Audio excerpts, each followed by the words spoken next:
Bonjour et bienvenue sur le blog Analog You et la chaîne YouTube.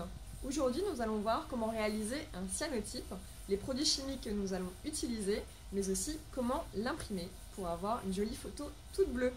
Bienvenue au laboratoire, j'ai mis ma blouse, il ne me reste plus qu'à mettre mes lunettes. Quant aux gants, normalement ils ne sont pas indispensables puisque les produits ne sont pas toxiques, mais vous pouvez quand même les porter pour éviter de vous tacher les mains. A tout de suite.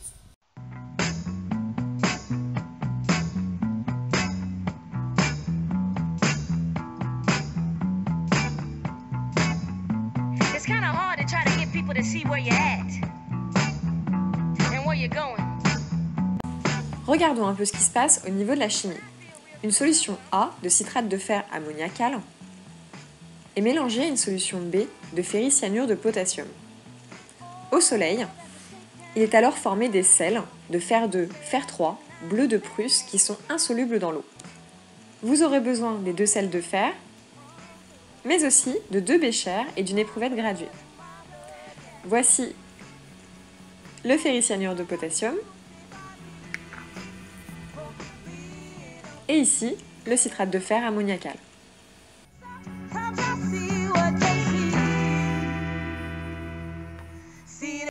Nous pesons 8 g de ferricyanure de potassium pour 100 ml d'eau et nous pesons 20 g de citrate de fer ammoniacal pour 100 ml d'eau.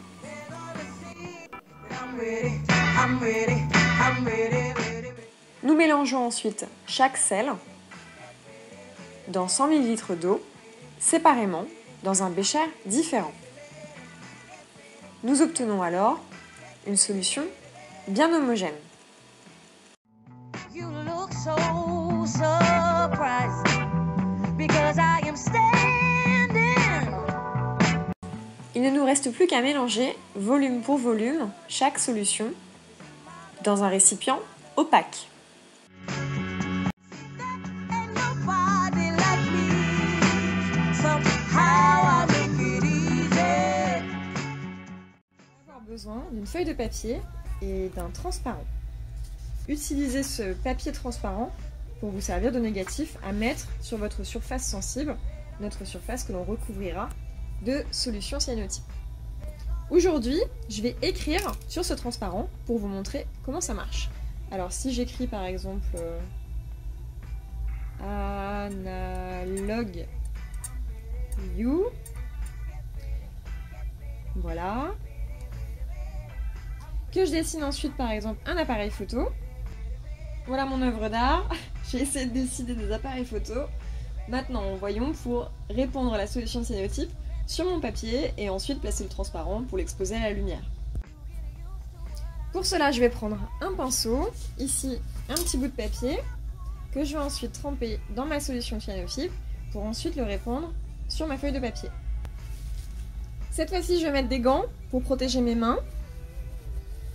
Je vais donc tremper mon papier dans la solution, essorer un petit peu pour ne pas en mettre de trop d'un coup. Voilà, et répandre maintenant ma solution sur mon papier.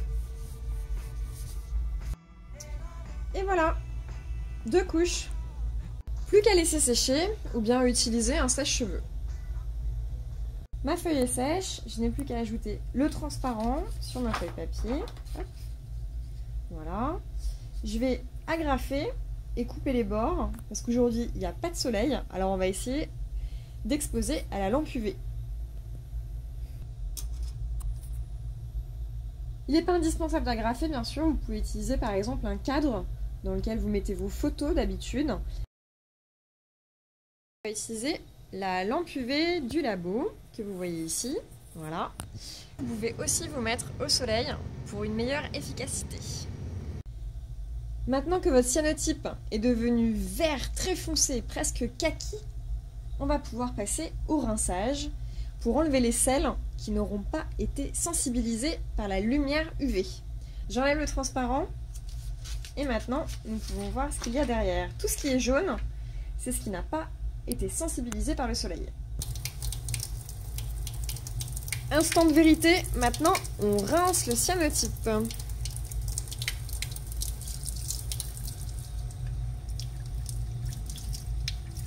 Et voilà, cela devient bleu. Normalement, l'intensité de cette couleur va augmenter au fur et à mesure que vous sécherez votre cyanotype. Et voilà le résultat. Pas encore sec, il va ensuite devenir bleu beaucoup plus foncé. On récapitule. En matériel, vous aurez besoin de 2 récipients, bécher ou flacon, d'une éprouvette graduée pour mesurer les volumes, d'une balance et d'un flacon opaque pour conserver votre solution. Vous aurez besoin de 8 g de ferricyanure de potassium et de 20 g de citrate de fer ammoniacal.